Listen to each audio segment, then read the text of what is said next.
seeking and consenting to mental health services that help a child live consistent with their sex, making mental health or medical decisions based on the child's sex, and declining to consent to gender transition procedures for a minor. House File 2557 extends the same protection to foster and adoptive parents so they cannot be denied a license simply for intending to raise a child consistent with biology. It tells the family courts they cannot use a parent's commitment to biological reality as a negative factor in custody decisions. And it makes a few cleanup changes to child protection assessment procedures so everything stays consistent. Why is this bill necessary?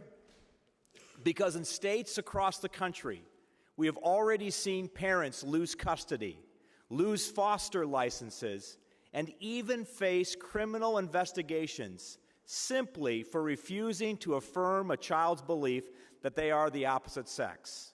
We have seen children removed from loving homes and placed on irreversible medical paths that carry lifelong risks of infertility, bone density loss, sexual dysfunction, and regret. A recent federal Health and Human Services report confirms what many of us have long suspected. There is deep uncertainty about the benefits of so-called gender-affirming care, while the harms are well documented. Iowa will not go down that road.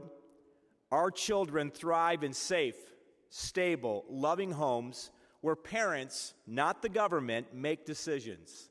House File 2557 simply draws a bright line. Raising a child consistent with biology is not abuse.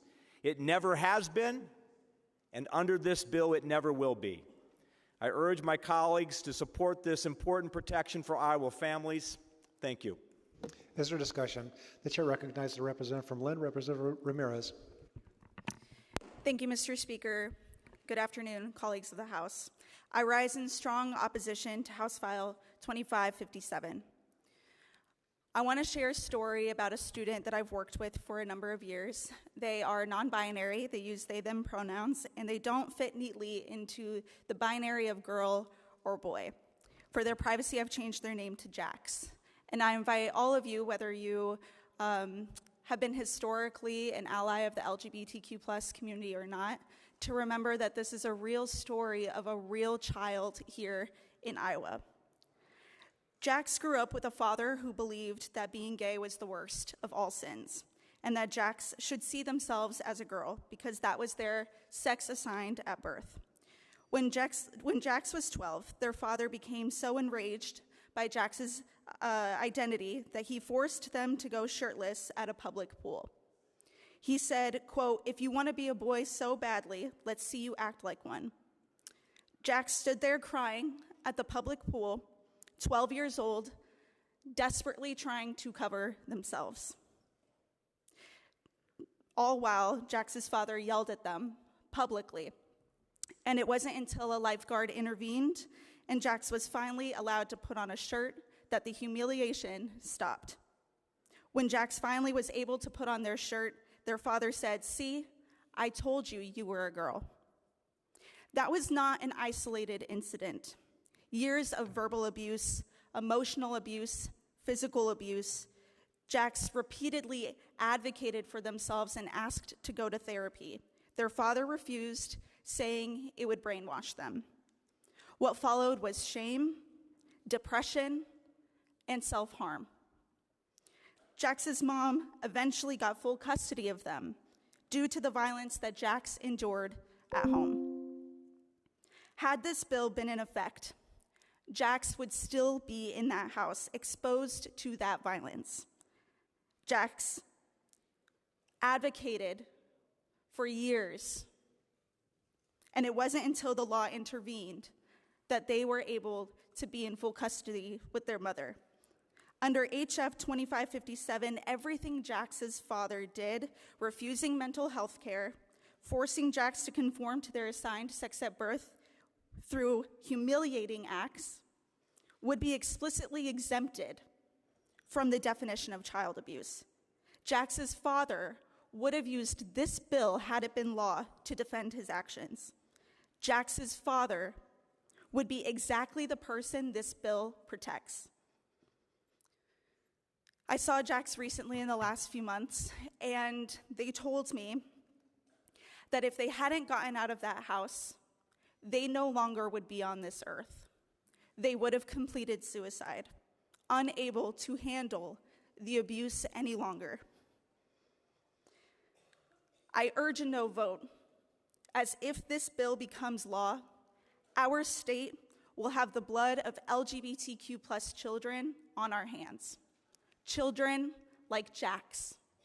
Their blood will be on our hands. I urge a no vote. The chair recognizes the representative from Johnson, Representative Levin.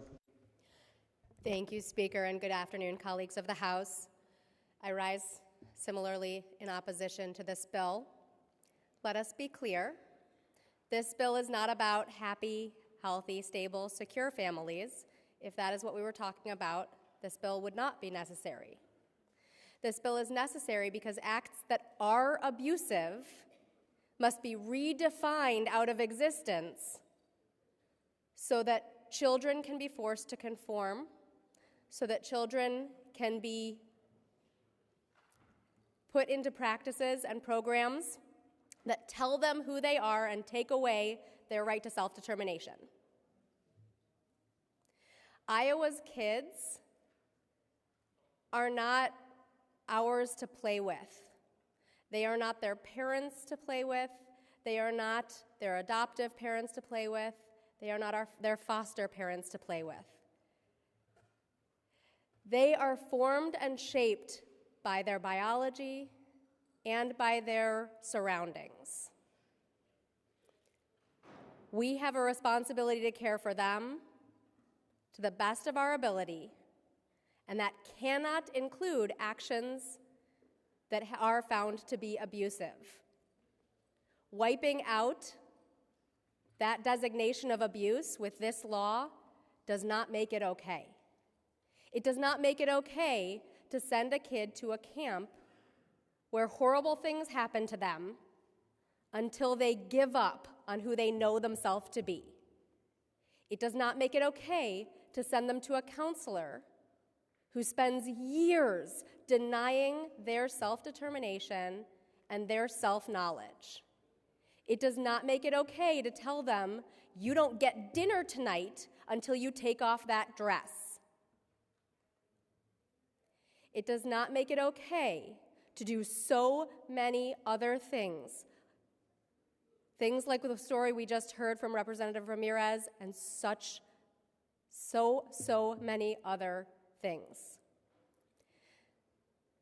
This bill attempts to take abusive practices and make them okay. I don't know why we would have to say anything else. I will be a no on this bill. The chair recognizes the representative from Scott, Representative Crokin. Thank you, Mr. Chairman, and again, good evening, ladies and gentlemen of the House. I'd like to tell you about a friend of mine. Cheryl Weigel is an attorney in Chicagoland area. She's also the author of a book that I would urge you to read. The title of the book is I Was an Abomination, and it's the story of decades of cruel, abusive, physically arresting testimony of people trying to control her life. This bill is said to bring a bright red line where there is no bright red line possible. The level of abuse needs to be determined on a case-by-case basis, and I think that's what Representatives Ramirez and Levin were referencing. Again, there is no happy home for these children with which we can excuse the the trauma they must endure. As an attorney in public interest law many years ago, I can't tell you the number of parents who brought their children to me looking for a way of securing sole proprietorship of the treatment that these children were getting. I think it is naive to believe that everybody is living in a happy home where they're just trying to do the best they can do. This bright red line you seek doesn't exist. You have to recognize the degrees of this malady that affects these families. I urge you to vote no. The chair recognizes a representative from Johnson, Representative Jacoby. Mr. Speaker, ladies and gentlemen of the House, I rise because I just feel like standing up. I feel like standing up for parental rights, and I feel like standing up for my daughter's rights. A few years back, a Speaker of the House here in Iowa, in this very chamber, said this: every time we pass a single bill, we take away a person's rights.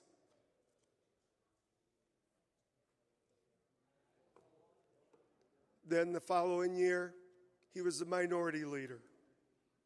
And he said this: every time we pass a bill, we take away a person's rights.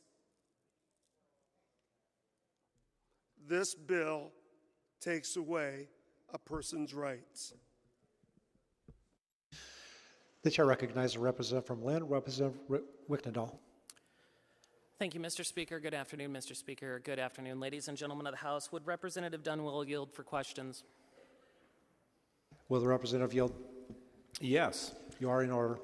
Thank you. Are you a licensed medical professional or a licensed medical health provider? No, I'm not.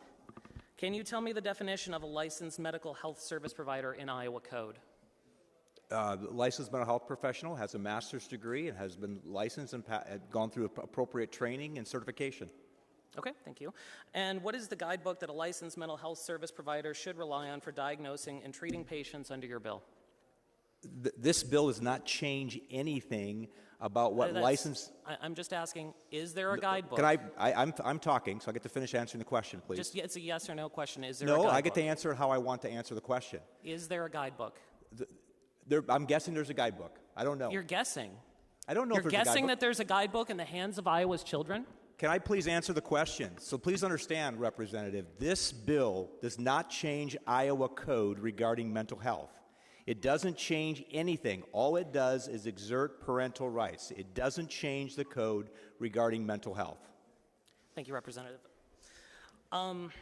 Would Representative Megan Srinivas yield to a question? Will the representative yield? You are in order. Thank you. I would like to know, as you are a doctor and have credentials in this field, what is the primary diagnostic and treatment guide for the treatment of mental health? The Diagnostic and Statistical Manual for Mental Illness, or DSM-5. Okay. And does that guide provide therapeutic remedies for changing a person's gender identity or sexual orientation? No, that is explicitly excluded. So correcting a person's gender identity is not a practice that a licensed mental health professional would do? No. Thank you, Representative. That is all my questions. Friends and colleagues of this House, I rise in fierce opposition of this bill. And as we just heard a moment ago, this bill is gambling with the future of Iowa's children.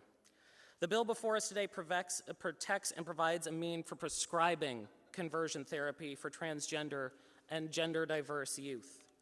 The bill's sponsor will say that this isn't a conversion therapy bill, but that is what is prescribed on this bill on page 1, lines 12 through 14, and again on page 3, lines 29 through 31. Seeking or consenting to mental health service for a child for the purpose of helping that child live life consistent with that child's sex assigned at birth.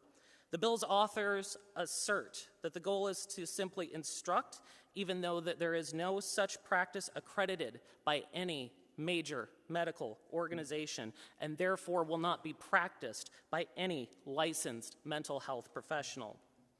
A 2020 survey confirmed that attempts to change sexual orientation or gender identity, the people who have undergone that, are 3 times at a greater likelihood for high levels of depression, suicide attempts, lower educational attainment, lower income levels, and reduced life satisfaction in young adulthood. Similarly, adults who have been exposed to conversion therapy at any point in their life report increased distress and 2-fold higher odds of suicidal attempts. A 2022 review in JMA Pediatrics estimated that the total economic cost in the United States that for those who have undergone a conversion therapy, that economic output is reduced by $9 billion. This bill also stands at odds with Iowa Code, which defines mental health services as a continuum of support and care for individuals with mental health and developmental disabilities. These services are provided through the state and regional service systems, including mental health and developmental disabilities, community services funds, regional service funds, and crisis stabilization program, with the goal of achieving stability in health, housing, and employment. This bill does none of that. No licensed medical professional will provide the services that HF2557 calls for, so that means that only unregulated, unlicensed, and unaccredited people will have unsupervised access to children, and that harms the health, well-being, and future of Iowa's children. The methods of conversion therapy are as follows, and you've heard some of them already here today. Humiliation, verbal humiliation, limiting or withholding food, social and familial isolation, electroshock therapy, excessive manual labor, and sending kids overseas to camps where they are further subjected to even further harms outside of the oversight of officials in this state. I do have to ask this legislature, is your disdain for transgender people so severe that you would subject? State your point. Please, leaders, please approach well.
Representative Kaufman, your point is well taken. Representative Wichtenthal, you still have 5 minutes and 20 seconds. Thank you, Mr. Speaker. I will briefly just state I am very scared for the fact that we're allowing unregulated, unlicensed, and unaccredited people to have access to Iowa children. The harms of this legislation are not hypothetical. Children will be harmed. In Utah, Jody Hildebrandt was a therapist who lost her license, who became an influencer, and ran a self-help workshop called Connections. She tortured her own non-binary niece, depriving her of food, her family, and forcing her to sleep in sub-zero temperatures. I know that the authors of the abuse will state that child abuse is still illegal, but as we all know, abuse may carry on for months and years before authorities intervene. And that was the case for Hildebrandt.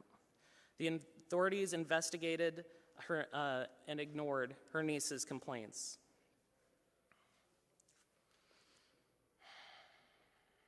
Because Hildebrandt was ultimately a successful and esteemed member of the community.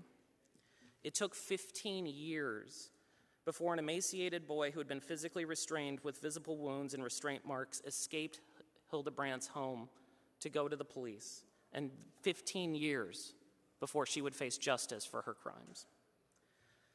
It is worth noting that people do not make distinctions between gender identity, sex, or sexual orientation, especially in this modern era where there is an entire media ecosystem and echo chamber designed to whip up fear and prejudice on these topics. Ronnie Paris Jr.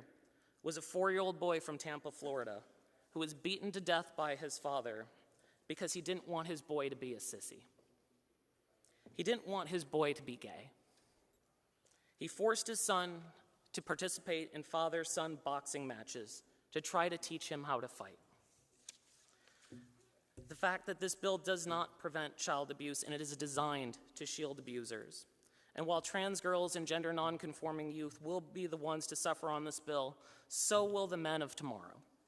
Boys who are told they are not masculine enough, act like a girl, or have perceived to have stereotypical feminine hobbies or interests because they are being instructed or affirming a child's sex signed at birth, and that will be done with the snap of a belt or the back of a hand.